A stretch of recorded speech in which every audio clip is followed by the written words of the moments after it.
Well, welcome everyone. I'm Casey Stanton, one of the co-directors of the Discerning Deacons project. And tonight we're thrilled to be joined with Dr. Phyllis Zagano as we enter into a conversation, sustaining faith and hope.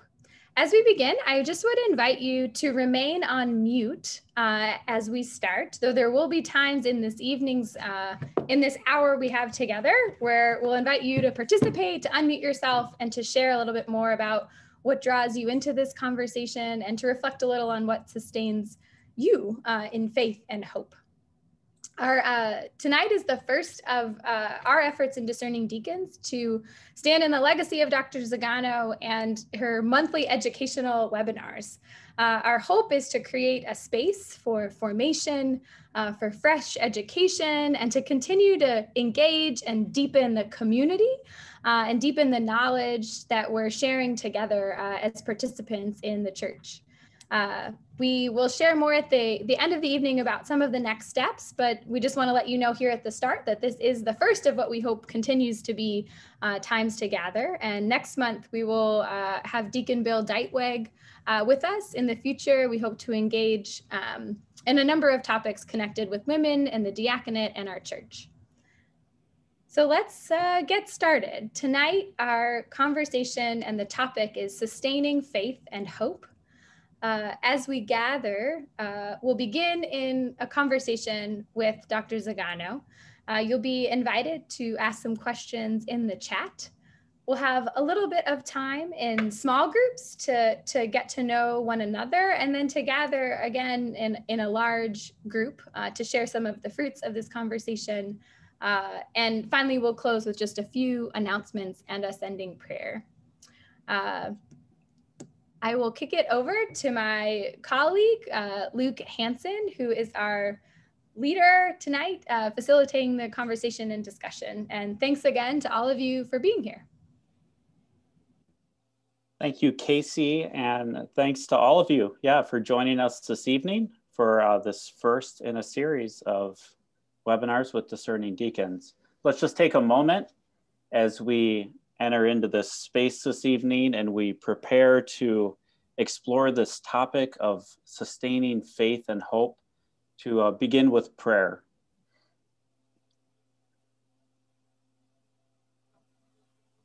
Come, Holy Spirit, open our hearts and open our eyes to see your work, your labor in our world. We know that we are sometimes tired and weary and lost. So we ask for your strength and inspiration to sustain us in our faith and in our work in your church. Amen. So this evening, we're honored to have with us Dr. Phyllis Zagano, the world's foremost scholar on the question of women deacons. Dr. Zagano is a senior research associate in residence and an adjunct professor of religion at Hofstra University in New York. She's the author or editor of 23 books, including Holy Saturday, an argument for the restoration of the female diaconate and the Catholic Church. And her most recent book, which I'm sure many of you have already read, Women, Icons of Christ. Just last week, it received a book award from the Catholic Media Association. So congratulations, Dr. Zagano, on that. And her award-winning column, Just Catholic, appears in the National Catholic Reporter. And in 2016, Pope Francis appointed her to the Pontifical Commission for the Study of the Diaconate of Women.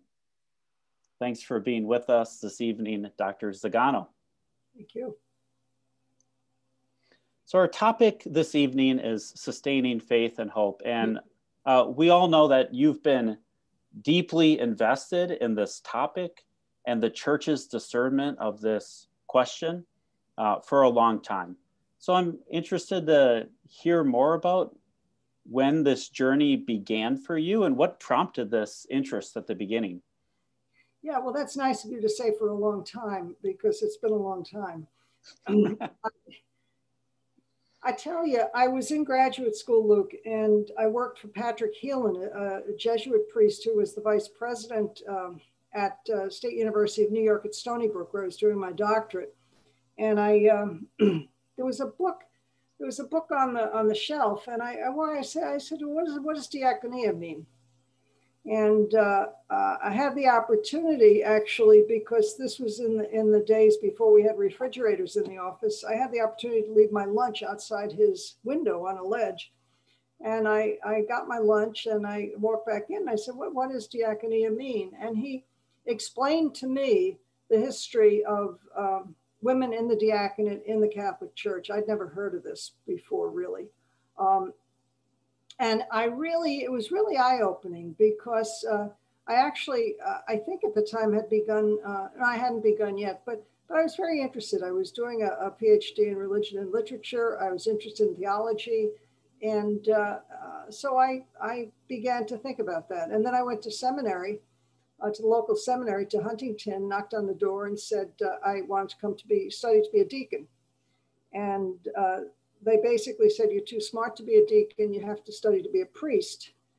And I guess they hadn't gotten the memo, but so I went into the priestly studies and spent about a year there, and then left and continued on that track. I actually had the Jesuit head of scholastics, or the Jesuit, I don't know what he was called, David Casey, who picked my courses, which I took at St. John's and Fordham Universities to study philosophy and theology. So I have the prescribed course of studies for priestly studies at that time, 18 credits of this, 30 credits of that. I don't remember the details, but I never really was arguing to be a priest. I was arguing to be a deacon.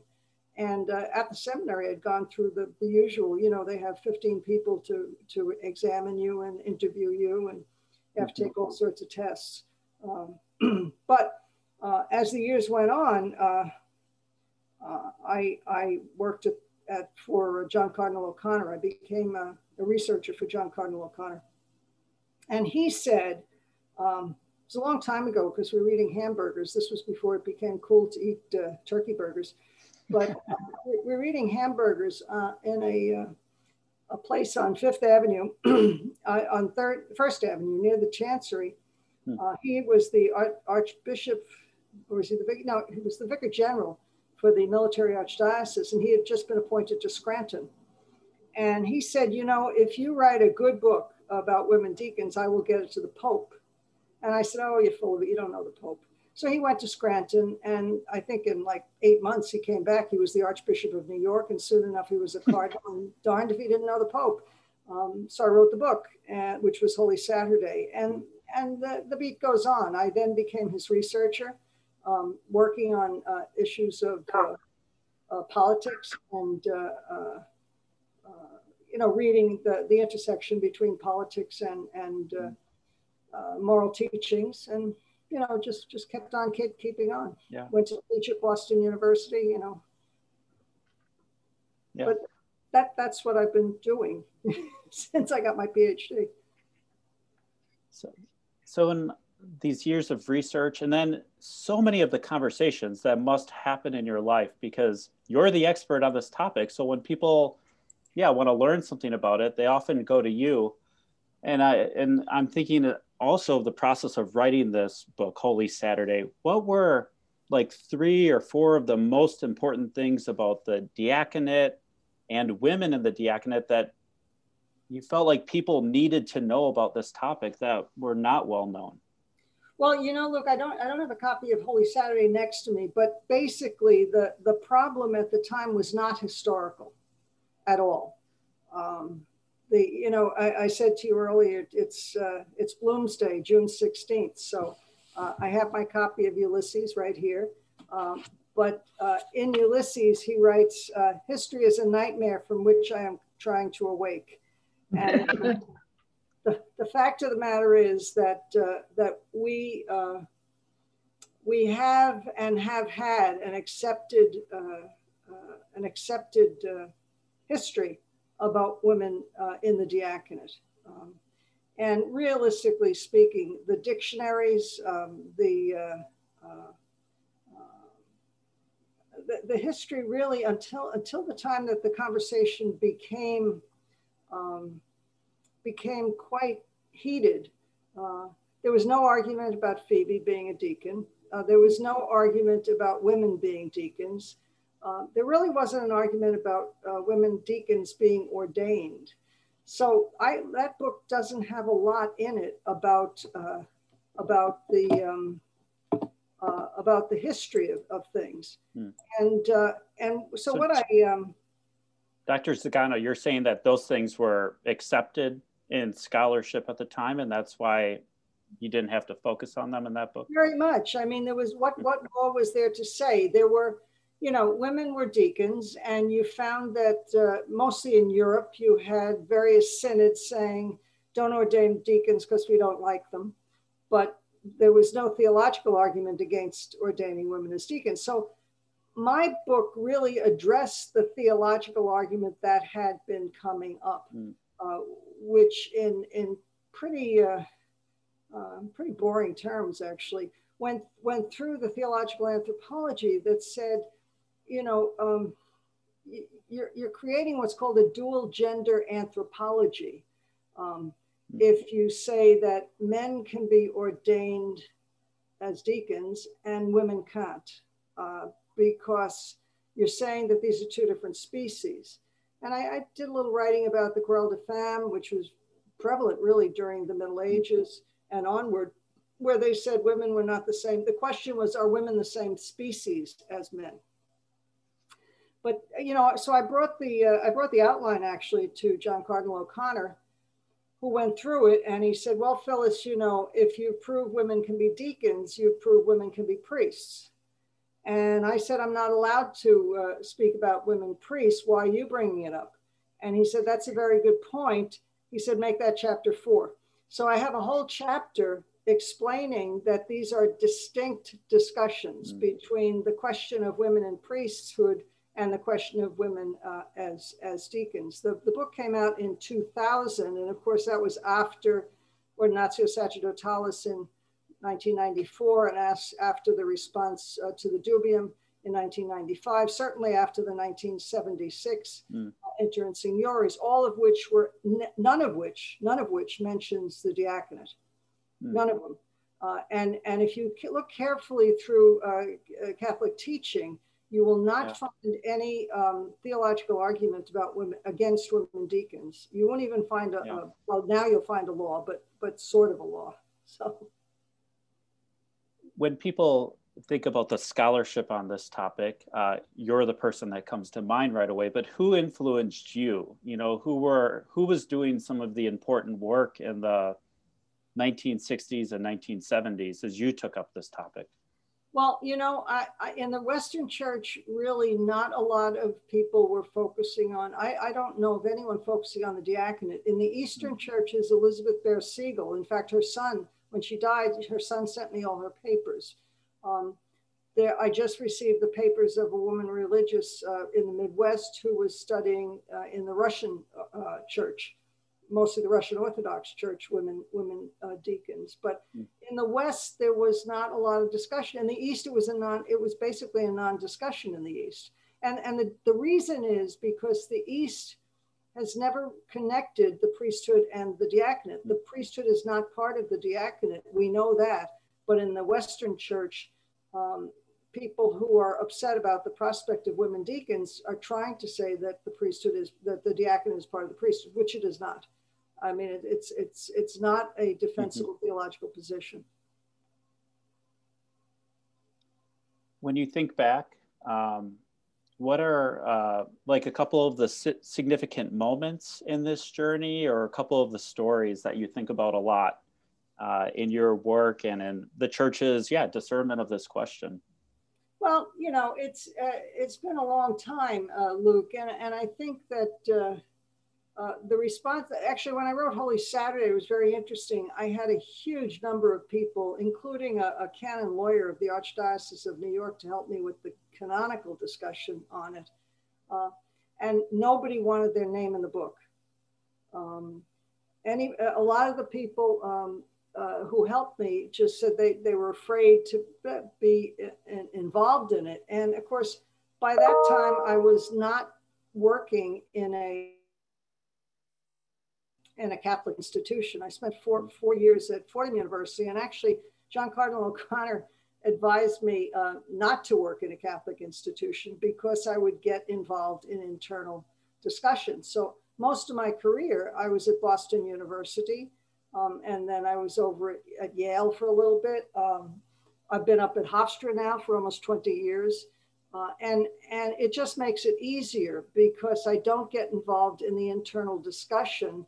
I simply do the research. So over the years, I have not had a lot of encouragement,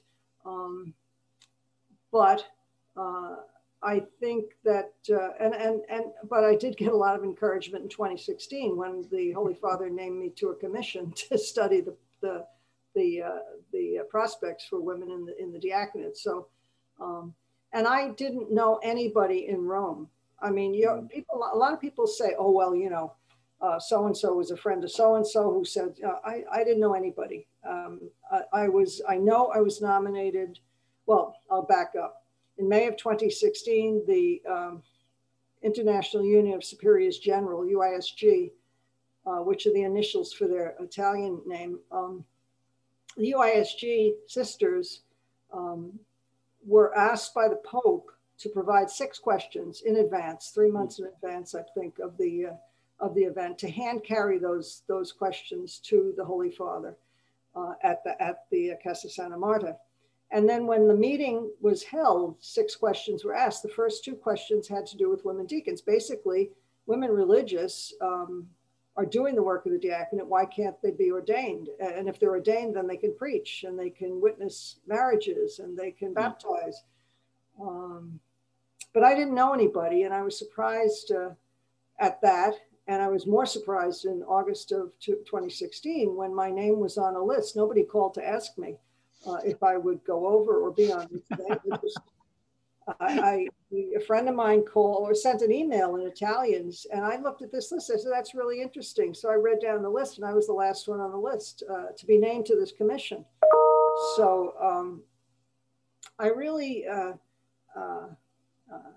that kind of, you know, was a very interesting situation. And by September, there was a meeting to which I was not involved. It was only the people in Rome to set a calendar, but I did get there by November of 2016 and found a lot of support.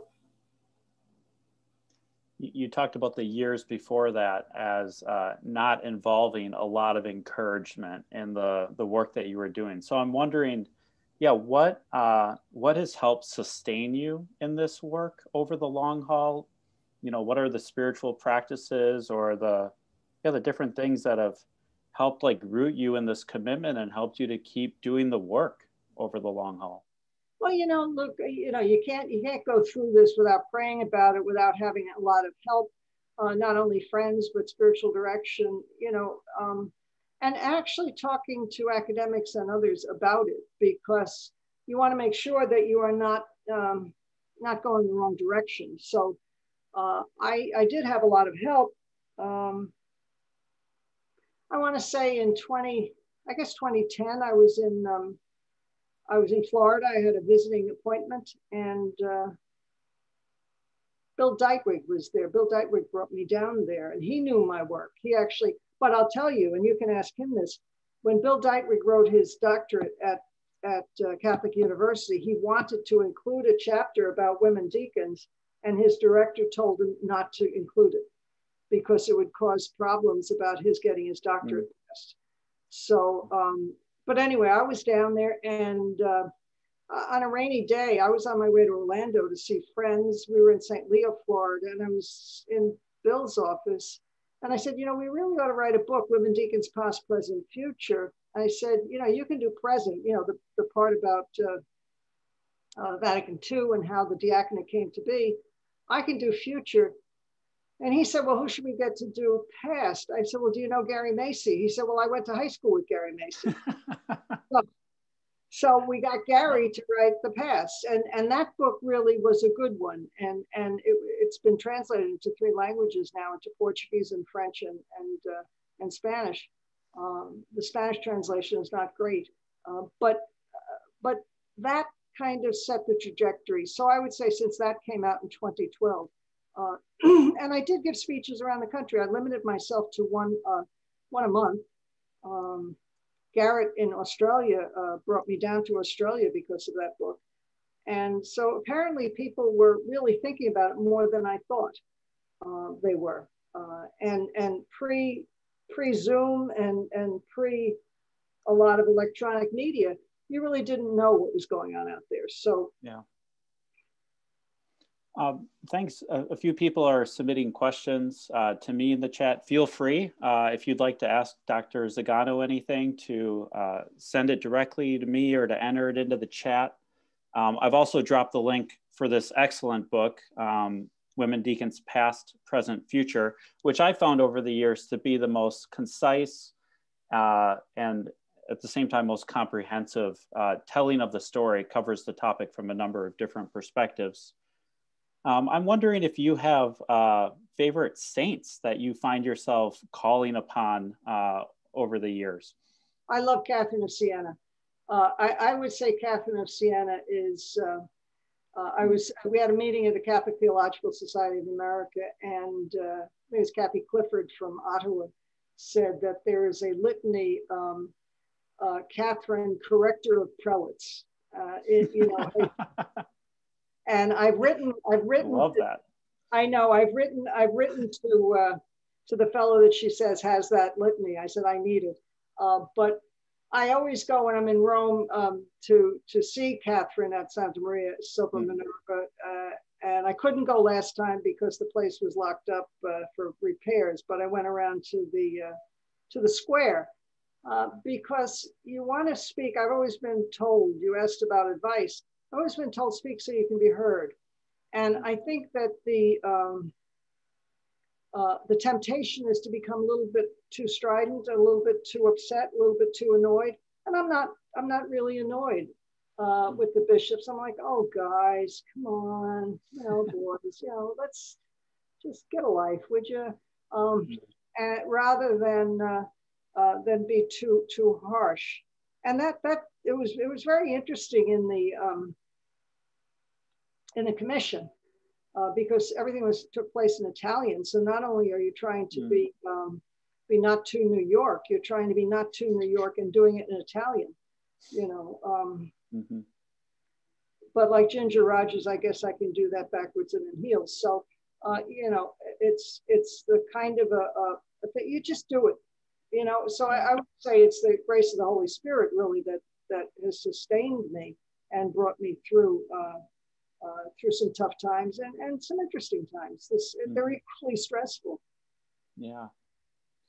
In our work with Discerning Deacons, we work with a lot of young women who are interested in this topic, who are, searching and discerning for a way that their gifts can really be exercised and empowered in the church. And I'm wondering, what do you have to say to young women who are asking questions about their future in the church, their life in ministry?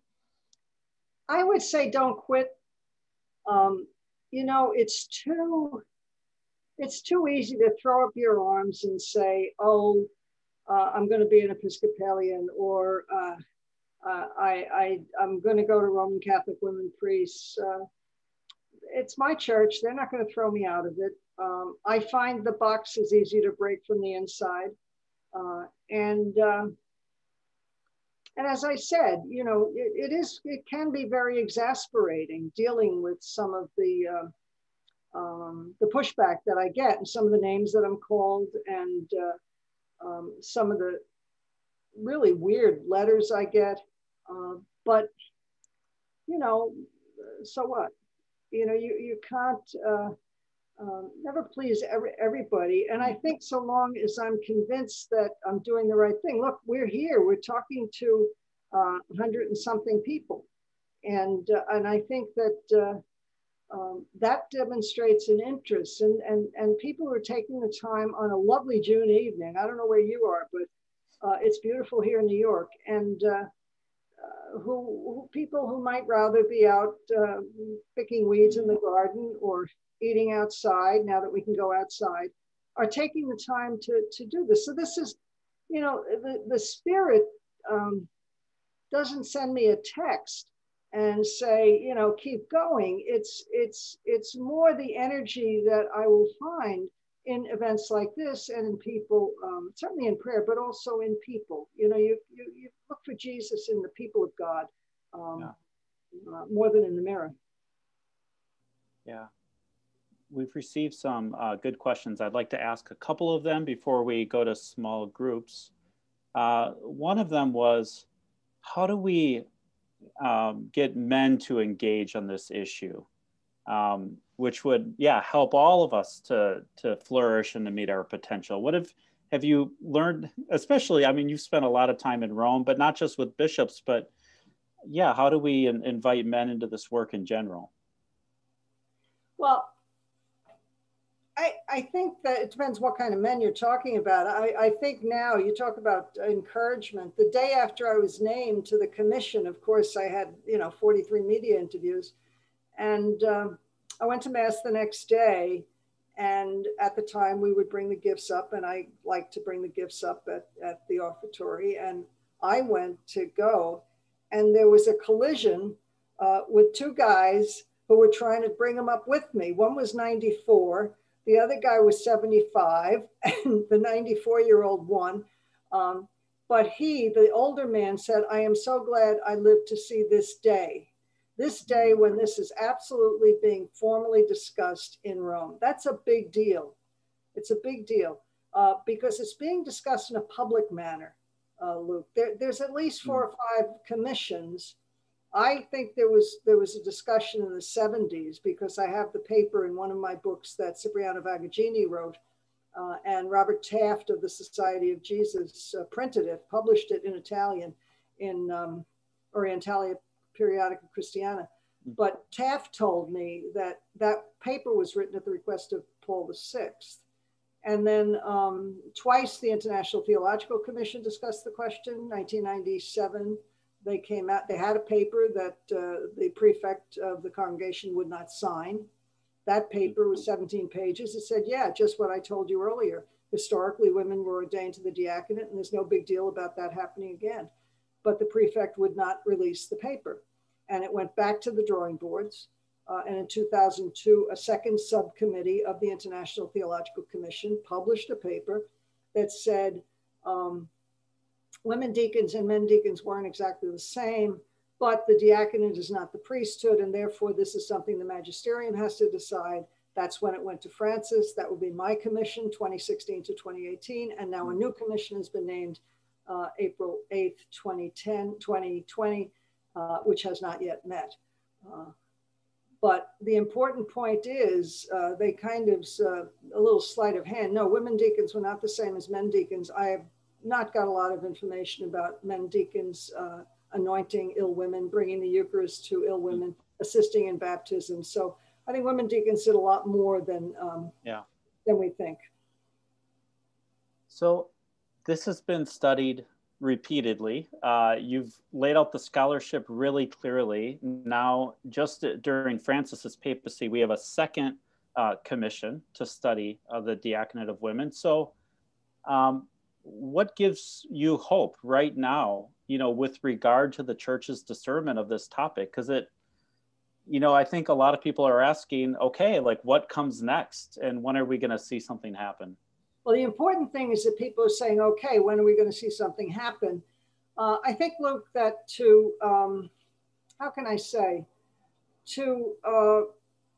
we need to see what the Holy Father's been doing already.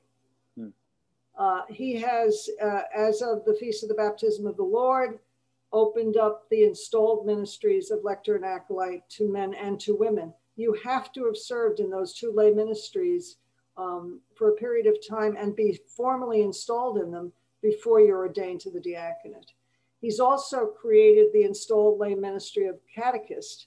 And if you remember, and Bill can talk more to this, one of the reasons given for restoring the diaconate as a permanent vocation was to strengthen the work of catechists, particularly in Africa, but to strengthen the work of catechists with the charism of order. So I think he's taking it step by step. And the other part is with the local synods. The synod for 2022 is now pushed back to 2023, and individual continents have to have their own synods. And I can assure you that Cardinal Hummus, who is the head of a new ecclesial body in the Amazon, is very willing to speak about restoring women to the diaconate. And so you asked about getting more men involved. I think it's important to educate clerics, certainly, but to educate them in an, I hate to say it, non-threatening manner, but just educate them, because there's so much miseducation happening in seminaries, not in the seminaries. The seminaries are teaching proper things, but then at night, the seminarians are getting their education from LifeSite News and Church Militant, and they're getting wrong information. They're getting a separate magisterium, and that's just not good. It's not good, it's not healthy for our church. Thank you, Dr. Zagano. Now I'm going to turn things over to Ellie Hidalgo, one of the co-directors of Discerning Deacons, and she's going to introduce the next phase in our time together this evening. Hi, everyone. Good to be here with you this evening, and thank you, Phyllis, for your wonderful remarks. I'm going to send you all into breakout rooms because we're going to have a little bit of time to actually share on a few questions and consider what we've just been hearing. So you'll see in the chat, I'm going to send people to breakout rooms, and you'll have the opportunity to introduce yourself, your name, city, and why you're here very briefly. And then each person can share for about 2 to 3 minutes each on the following questions. What initially prompted your interest in women deacons? What spiritual practices help sustain your faith commitment? And where are you finding hope these days? So we'll do that for about 15 minutes, and then we'll return to the large group.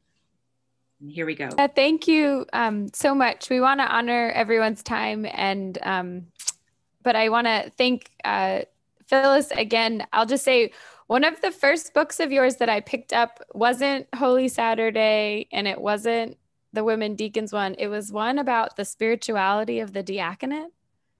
Phyllis, what's that one called? I can't remember. It's a thin little book. And it was when I was first learning about deacons, and, you know, it's written for deacons. Like, what is the spiritual practice? And you talked about how part of what deacons do, what I suppose all priests and clergy and all the faithful are invited to, is praying liturgy of the hours. And so it's a practice I have found a lot of grounding in, and especially when there's days when it can feel like somehow like I'm not Catholic enough because I'm asking these questions of the church. I actually find that praying the prayers of the church, morning and evening prayer, grounds me and is kind of a shield around those narratives that would try to deny the validity of my baptismal call and priesthood and participation in the body.